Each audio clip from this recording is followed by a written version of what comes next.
Salut, c'est Anne-Laetitia Béraud, bienvenue dans Minute Papillon avec notre rendez-vous Tout s'explique. Aujourd'hui, on parle de masturbation féminine avec Lucille Béland, journaliste qui travaille sur l'intime, podcasteuse, autrice avec l'illustratrice Petite Bohème du livre Masturbation aux éditions Le Duc.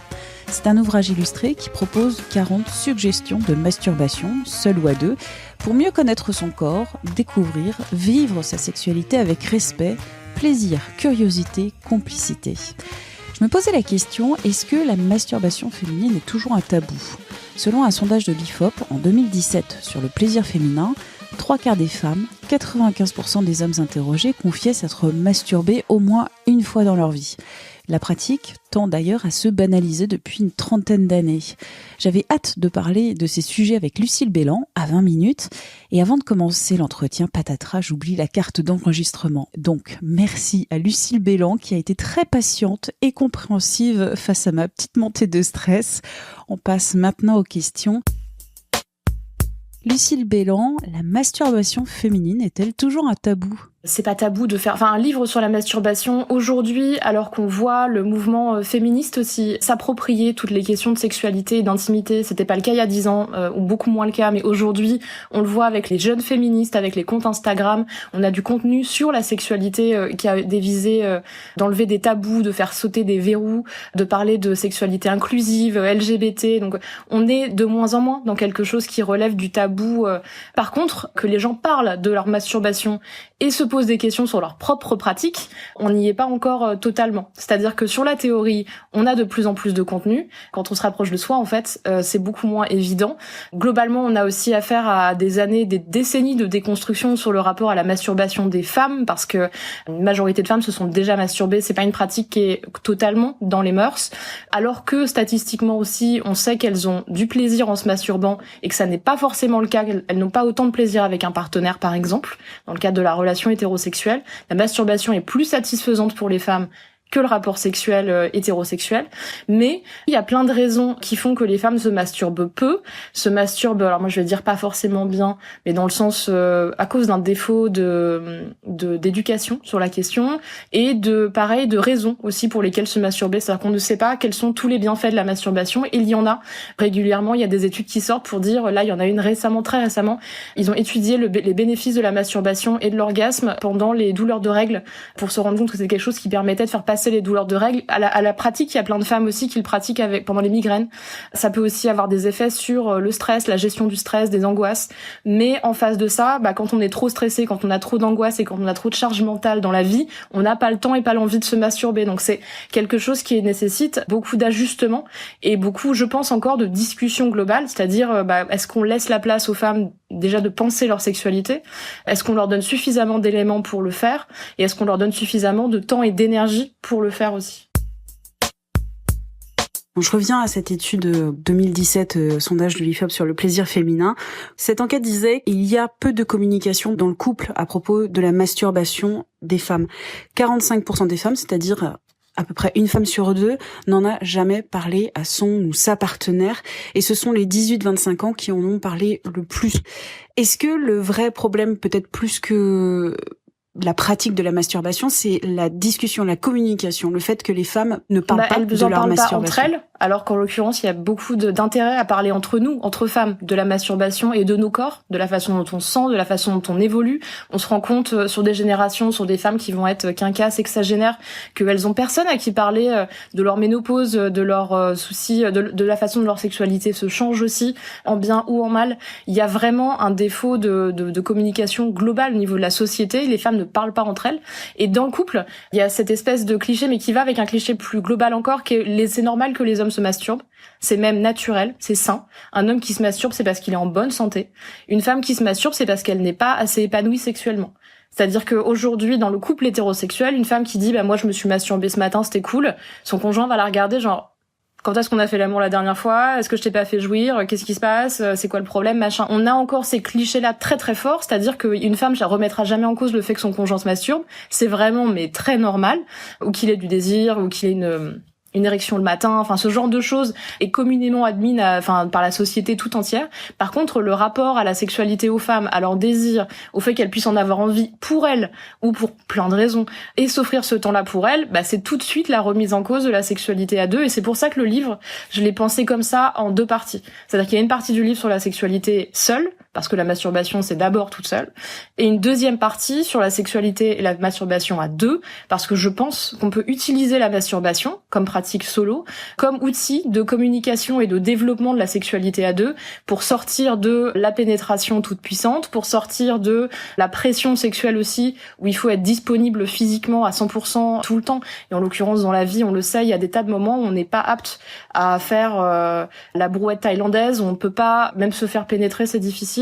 On n'a pas à la fois mentalement et physiquement la capacité d'avoir une sexualité complètement déglingo, et c'est normal. Enfin, je veux dire, et donc on peut se dire qu'on peut quand même partager une sexualité, une tendresse et du plaisir avec son partenaire ou sa partenaire, parce que ça peut concerner l'homme aussi, à des moments de la vie où on est moins disponible pour faire des numéros de cirque, et en l'occurrence ça peut être après une grossesse, pendant une grossesse, ça peut être après un accident, ça peut être pendant une période où on est déprimé, ça peut être une période de chômage, enfin il y a plein de moments dans la vie où on n'est pas disponible à la sexualité comme on le serait à 25 ans, ce qui est un peu la base aujourd'hui de ça aussi, c'est-à-dire que notre rapport à la sexualité est conditionné par ce qu'on croit être la sexualité, donc de base hétérosexuelle, à un âge où on est extrêmement en forme pour le faire et avec beaucoup de disponibilité pour le faire. Et donc malgré tout, la vie est plus longue et plus complexe que juste cet instant T de j'ai 25 ans, j'ai du désir tout le temps et je suis extrêmement en forme. Et donc penser une sexualité qui nous fait pas souffrir psychologiquement et physiquement, c'est vachement important. Et donc je pense que partager cette sexualité digitale, avec les doigts, pas seulement, avec plein d'autres façons, plein d'autres stimulations. Ça permet à la fois de mieux comprendre son corps, d'apprendre à son partenaire qu'on peut lui apprendre des choses sur son corps, ce qui est aussi un truc, un tabou. On n'a pas l'habitude de dire à l'autre ce que tu me fais, bon en fait je kiffe pas trop, mais si tu te décales de 1 centimètre, ça va être génial, donc fais-le. On n'a pas l'habitude de donner ce genre d'infos comme ça parce qu'on a honte d'avoir des conseils à donner, on se dit je veux pas être la prof. Souvent les hommes se gênent pas en réalité quand ils ont une façon qu'ils adorent pour la fellation, ils vont nous rabâcher les oreilles avec pendant des heures jusqu'à ce qu'on fasse exactement comme ils aiment. Donc mais les femmes, on n'a pas ces réflexes là. Et passer par la masturbation, ça peut être aussi une façon de dire moi j'ai toutes ces façons pour jouir, pour avoir du plaisir, je t'en offre certaines en te disant tu participes à ma sexualité aussi et on fait ça ensemble, parce que c'est très chouette d'avoir une sexualité solo et je trouve que c'est important même dans le couple, mais on peut dire que pour la tendresse, pour la confiance, pour partager un cool moment, on peut ajouter ces petits éléments perso ou ces évolutions aussi, parce que comme notre rapport au désir, à la pornographie, à tout ce qui va être nos matériels érotiques qui vont changer au long de la vie, on va découvrir un film qui va nous faire kiffer, un livre, une photo, un truc. C'est intéressant aussi de se dire que la communication ne doit jamais s'arrêter dans le couple. Et encore une fois, on s'arrête pas aux 6 premiers mois de la relation où la sexualité marchait super bien. On continue de parler de ça. Et je trouve que c'est un dialogue qui est beaucoup plus facile à travers justement ce moment de masturbation où on a une disponibilité, alors j'allais dire vocale. Juste pour se poser, parler, continuer de faire des choses, mais être moins dans l'action peut-être, et un peu plus dans à la fois la réflexion, la tendresse, la délicatesse. Dans cet ouvrage illustré, il y a beaucoup de positions, il y a des dessins pour montrer comment faire avec les doigts ou avec un objet seul ou à 2.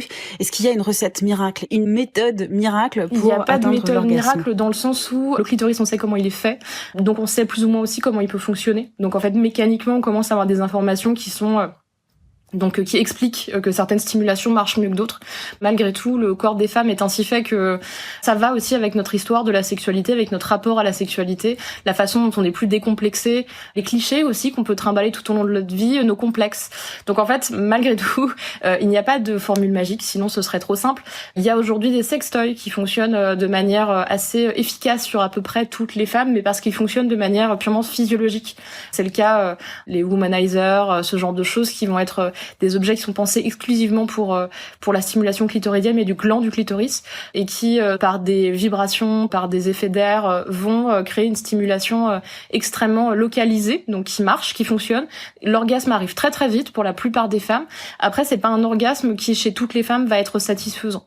Donc oui, on peut tout atteindre l'orgasme de façon très rapide, un peu comme tous les hommes peuvent atteindre l'orgasme si on le stimule au niveau de la prostate, mais sur la quantité de plaisir, c'est pas toujours intéressant d'y arriver que de cette manière.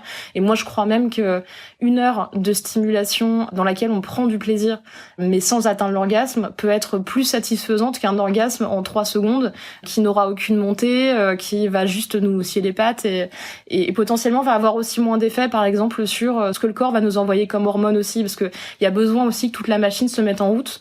Et donc, du coup, le corps des femmes fonctionne aussi comme ça. Il faut monter ce désir-là, à la fois psychologiquement et physiquement.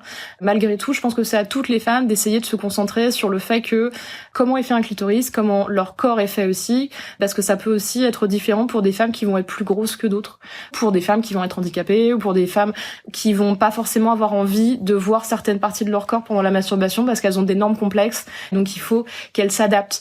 Il faut que chacune trouve sa formule, et donc aucune n'est mauvaise en fait, dans le sens où on construit avec notre histoire cette chose-là. Par contre, ça veut dire que cette formule-là, donc qui sera notre formule magique à nous, il faut la partager. C'est-à-dire que s'il y a un complexe quelque part et que vous n'arrivez pas à jouir toute seule, parce que quand vous voyez vos seins, votre ventre, vous sentez tellement mal que vous n'arrivez pas à jouir, dites-le à votre partenaire. Parce que c'est très important de partager ces complexes-là pour que la personne fasse attention à ne pas vous toucher aux endroits où vous êtes complexé, à ne pas vous obliger à avoir des positions où vous les voyez. Et tout ça, on s'adapte en fait. Et c'est ça qui est magique avec la sexualité et le plaisir, c'est que déjà, il n'y a pas d'injonction à avoir un orgasme parce que c'est pas toujours évident pour plein de raisons, dont des raisons psychologiques qui nécessitent parfois de faire des thérapies pour y arriver. Donc, l'orgasme n'est pas obligatoire. Par contre, le plaisir, c'est assez facile à avoir si on trouve sa disponibilité, si on a de la bienveillance envers soi, et si potentiellement on a quelqu'un avec nous qui est aussi bienveillant que nous on peut l'être. Arrêtez de penser efficacité, ce qui est le cas de notre société aujourd'hui, et essayez de dire vraiment juste cette caresse-là, elle m'a fait vraiment beaucoup de bien, elle m'a détendu. Ça peut suffire aussi être une masturbation satisfaisante en fait. Il n'y a pas besoin forcément d'éjaculer partout et de crier quoi. Il y a vraiment plein de manières de se faire plaisir. Merci à Lucille Bélan pour cet échange. Tout s'explique, c'est le podcast Sexualité et Société de 20 minutes. Vous pourrez le retrouver sur toutes les plateformes d'écoute en ligne et sur 20minutes.fr. N'hésitez pas à vous abonner, c'est gratuit. Vous serez ainsi notifié des nouveaux épisodes. Pour nous écrire, audio@20minutes.fr. On se retrouve la semaine prochaine. D'ici là, portez-vous bien.